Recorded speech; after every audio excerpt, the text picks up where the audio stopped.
What if the woman everyone rejected was the only one strong enough to survive the West? That question hung in the air the morning Josie Hollander stepped off the train at Elkwood Junction. The train rolled in slow across the basin, its whistle cutting through the plains. Dust lifted off the platform as the wheels screeched to a stop. Folks turned to see who had arrived in their quiet town. It was March 1883, and the land smelled like melting snow and damp earth. Josie stepped down in her red dress, the hem catching on the iron step. She jerked it free and muttered a curse. Two women gasped. A child hid behind his mother. Josie didn't care. She had been raised around rough voices and rougher hands. She learned early that if she didn't defend herself, no one else would. She was 23, lean, windburned, and tired from days on the train. Her auburn hair was tied back in a loose knot, and she carried only one suitcase. In her pocket was a folded letter, the last one she sent to the man who promised to marry her. Henry McGrevy. Wheat rancher. Widower. 42 years old. He was supposed to be waiting. But when she scanned the platform, she saw no one matching the description she knew by heart. Instead, 3 men walked toward her. A sheriff with a thick mustache, a merchant with an apron, and a young man with nervous eyes. "You Josie Hollander?" the sheriff asked. She nodded once. The merchant stepped closer. Mr. McGrevy changed his mind. Josie stared at him. "What?" "He got your last letter," the merchant said. "Said it was full of temper. Said you'd be more trouble than kindness. There's a return train tomorrow. You can take that." Josie pulled her letter out and looked at the words she wrote. She told McGrevy she wouldn't scrub floors for a drunk. She wrote that she didn't tolerate lies and didn't pretend to be soft. She warned him she had a temper when pushed. She folded it and slipped it back into her coat. "I'll wait," she said. "Ma'am, he isn't coming," the sheriff said. "I said I'll wait." She walked past them, boots kicking through muddy puddles, and headed into town. For 2 weeks, she lived in the Elkwood boarding house. She worked at the laundry, scrubbing blood from ranch coats and stains from birth sheets. Women whispered about her. Men stared like she had done something wrong by showing up. One night at the tavern, a ranch hand told her she'd do better working upstairs. She broke his finger against the bar and walked out with her chin high. After that, no one bothered her again. Still, she felt the weight of being a woman turned away. The whole town knew. The whole town talked. She started walking outside the town limits, following dirt roads past cottonwoods and open hills. That was when she first saw him. A man mending a fence. He didn't look up at her, just worked slow and steady, his hands rough and his shirt worn. A hat shaded his face. He didn't speak. 3 days later, she saw him again, driving cattle down toward the creek. She asked around about him. Elijah Mercer. Lived alone. Fought in the war, though no one knew for which side. Took over his brother's land after illness swept through his family. Quiet. Kept to himself. A man who didn't waste breath. One windy evening, Josie found herself walking that same dirt road again. Elijah was at the fence, digging post holes. He looked up this time. "You got a temper," he said in a low voice. She didn't smile. "Good, because I've got one." He stared at her and didn't flinch. He didn't pity her. He didn't judge her. He nodded toward the wire. "You know how to set it?" Quote. She walked to the post and picked up the spool. Her hands were raw by sunset. They didn't speak again that day. But the next morning, he was already there, a second pair of gloves waiting on the fence post. She put them on without a word. That was how it started.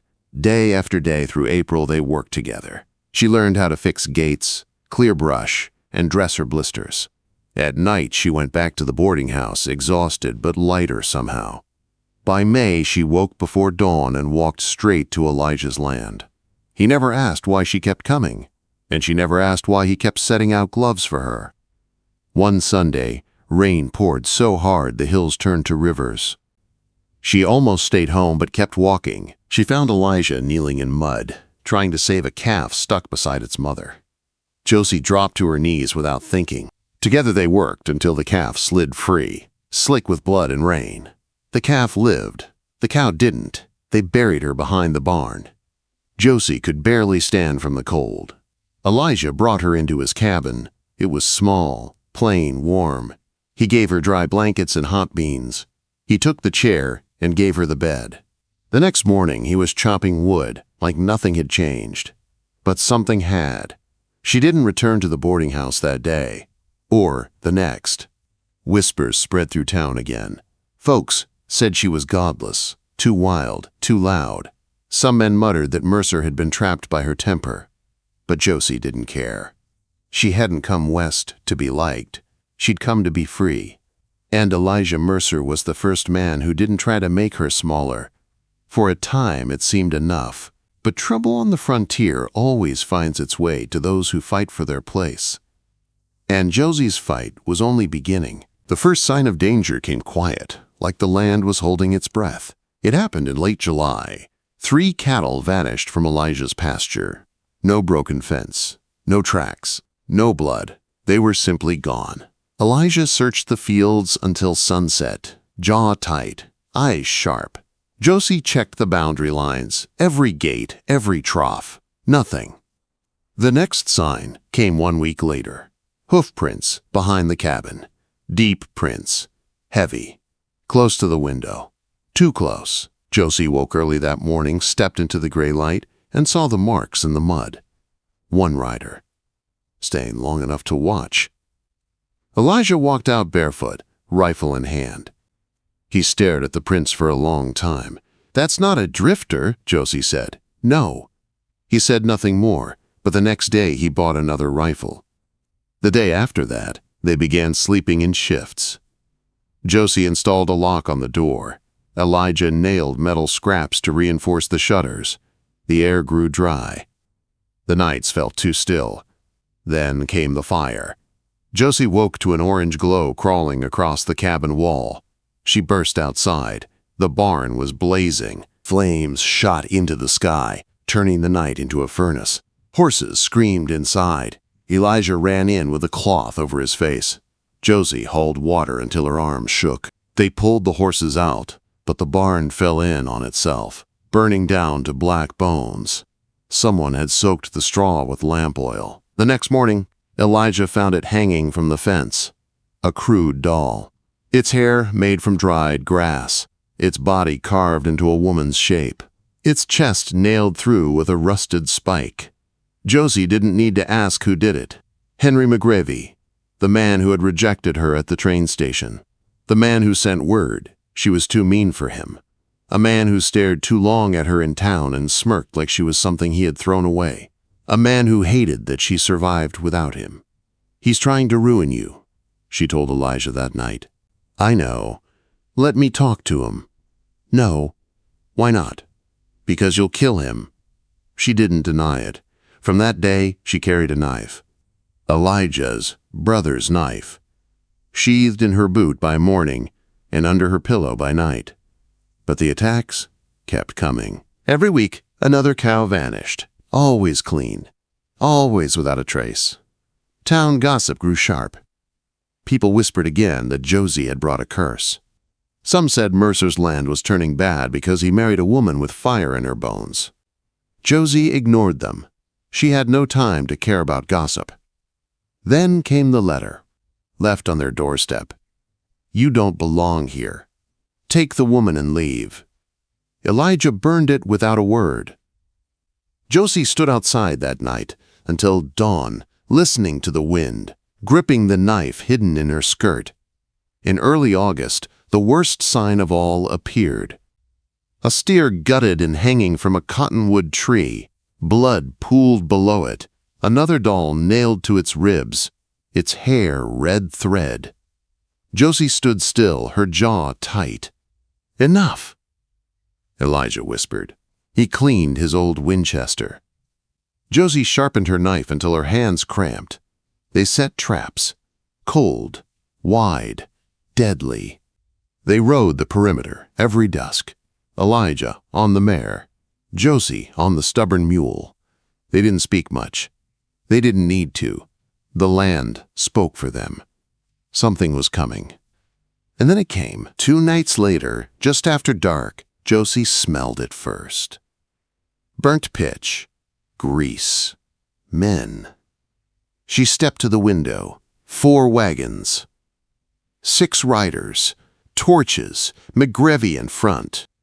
Elijah stood behind her, rifle slung low. "You want me to parley?" he asked. No. They did not open the door. They did not light the lamps. They waited. McGrevy stopped his horse 30 paces out. "Mercer," he called, "we don't want your blood. But that woman is poison. You let her leave with us, there won't be trouble." Elijah stepped out onto the porch. "She's not leaving." McGrevy grinned. "I think she is." One of his men lit a bottle and hurled it. It smashed beside the ruins of the barn. Fire leaped high. Josie fired through the window. The man fell back off his horse. His boot caught fire. Screams tore the night. Gunshots exploded. Elijah fired steady from the porch. Josie moved between windows, reloading fast. Sparks flew off fence rails. Horses bucked and screamed. 3 riders went down in the first blast. 1 wagon crashed into a ditch. Then something moved behind the house. She spun. A man came at her with a hatchet, eyes wild. Josie stepped into him and drove the knife under his ribs. He dropped without a sound. Another shadow approached. She raised the rifle. Elijah. He saw the dead man at her feet, then met her eyes. No fear, no shock, just understanding. By dawn, the attackers were gone. They ran, McGrevy among them. The bodies they left behind were buried in the backfield without markers. Josie sat on the porch, hair matted with soot and sweat, hands shaking. Elijah sat beside her. He didn't speak. Neither did she. They didn't need to. The land had been claimed. Blood had sealed it. But the West never forgets a grudge, and the past, once awakened, never goes quiet again. The morning after the attack rose pale and quiet, but nothing felt calm. Smoke drifted over the ridge from what little remained of the barn.